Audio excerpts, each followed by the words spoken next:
My friends, more than ever now, we need to focus on the truth. Here's the truth. This second that we're sitting here is the greatest second in the history of mankind for human beings. This is math. No matter what you have going on, your grandparents had it worse. We are so good at blaming other things and dwelling and complaining on shit without looking at the reality of the situation. No matter how bad you have it, millions, billions have it worse. And so for me, the mindset that I've rolled in this whole game is nobody cares. Nobody cares. And not that they don't care, people have compassion, but they can't. Think about how much you can care, even for the people you love the most. It's just a human thing. And more importantly, we have it ridiculously good. This internet thing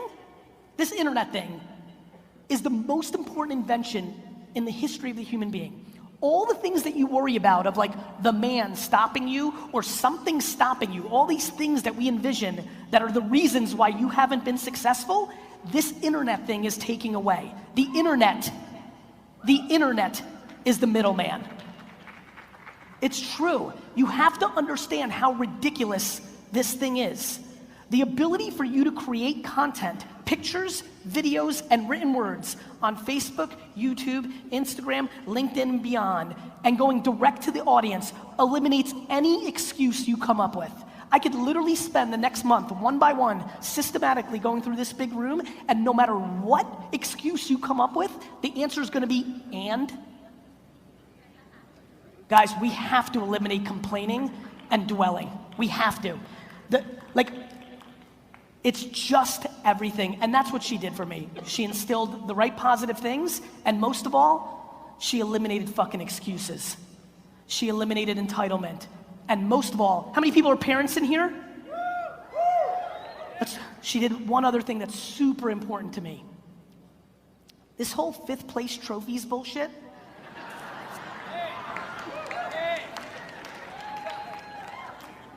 I have 2 kids, I get it. You love your kids so much, I get it. But what we have manifested into, we are such pieces of shit. What we have manifested into in overprotecting our kids and manipulating adversity and creating a world where there isn't winning and losing is the reason I hate when I hang out with like a 48 or 57-year-old homie and he'll be like, Gary, these fucking millennials. I'm like, you fucking raised the millennial, you dick.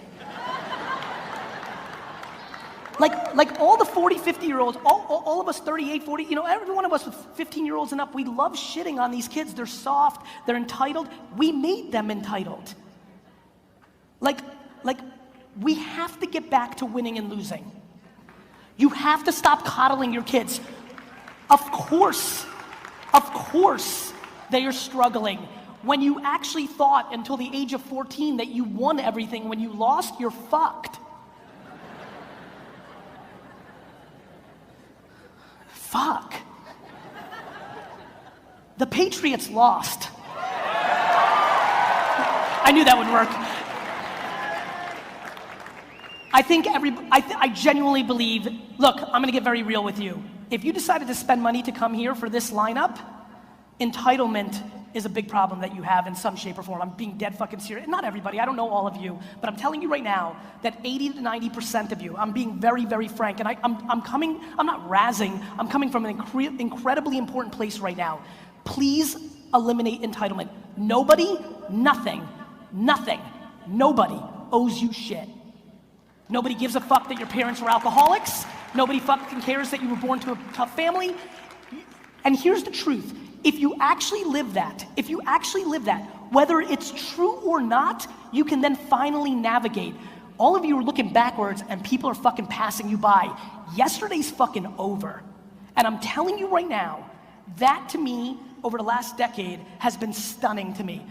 People's ability to dwell and think about circumstances that they had no control over, that are now dictating how they go forward, is fucking cancer. And if I can fucking strangle it out of your fucking body here right now, Philadelphia, I would. Because there's no tactic I'm gonna teach you, there's nothing motivational me or Les or fucking Tony are gonna say to you that's gonna do dick for you if you're still dwelling that your fucking aunt stole $800 from you.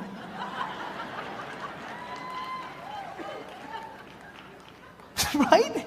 Like people just, this woman laughing, I'm laughing too, like fucking like people emailing Garyvee, like I'd totally be crushing it, but my girlfriend cheated on me in 1985. I'm like, you're a fucking loser, dick. Like what, while you guys were watching MTV? What the fuck's the matter with you?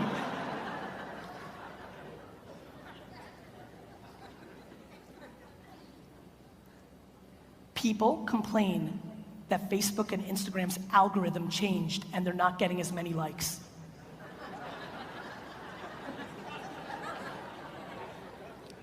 It's free.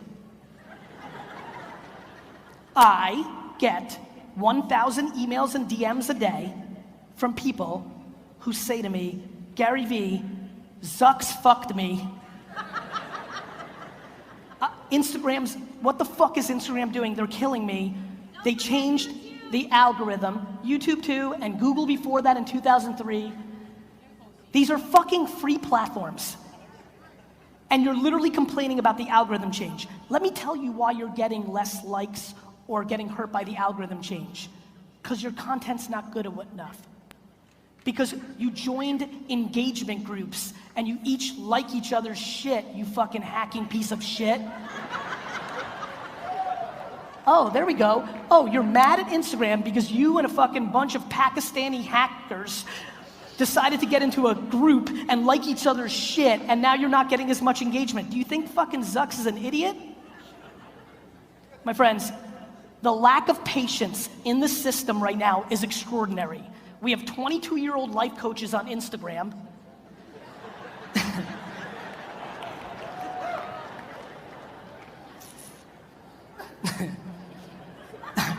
I don't want to get side railed because this could get real fucking ugly, Philly.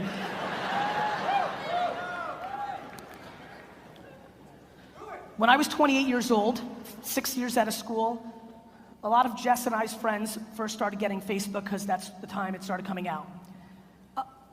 Because I worked every fucking minute, what she can tell you is literally basically we threw our caps in the air for graduation and I disappeared off the face of the fucking earth because I worked every fucking minute. This was the first time I reconnected with a bunch of my friends because here was Facebook and it was awesome. It was like digital, like, you know, class reunion shit. It was amazing for a lot of us. We're part of that generation. As I connected with it, it was really interesting. In a very nice way, because we came from a really nice place, most of my high school friends basically, in some shape or form, 10 or 12 of them said, oh, you still work at your dad's liquor store. And I remember that era super well because I'm really desperately trying to put patience on a pedestal as a good thing. Because it is a good thing. Because the game is long. And so many people here are walking around with insecurities and all their behavior of what they want is to just prove to somebody else that they've made it. Literally people buy dumb shit like Supreme bags so that they could look cool in front of their people. Literally people buy 7-bedroom homes. Guys, nobody uses their 7-bedroom home. We live in 4 rooms. But it's status. They fucking lease cars to look the part. They wear clothes to look the part. They buy homes to look the part.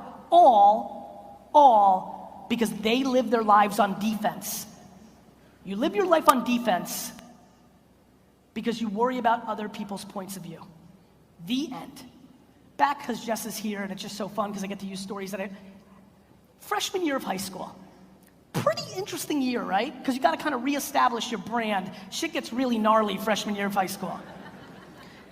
While Jess was being super popular her freshman year of high school, let me tell you what I was doing. I was walking around the lunchroom trying to sell baseball cards to everybody sitting at a table. Not necessarily the move to make yourself the most popular person in a world where that's what matters. I'm telling you that story for one reason. Because of great parenting on my mom's birthday, she put me in a place very early on that there was only one voice in my game. My own. As a matter of fact, It's so scary to me how singular my own voice is. It doesn't mean that I don't listen to feedback. It doesn't mean that I'm delusional and I think I can get away with bad shit and it's all okay. It just means that I am incapable of valuing anybody else's opinion, including my mom's, my wife's, and my children's opinion about me over my own.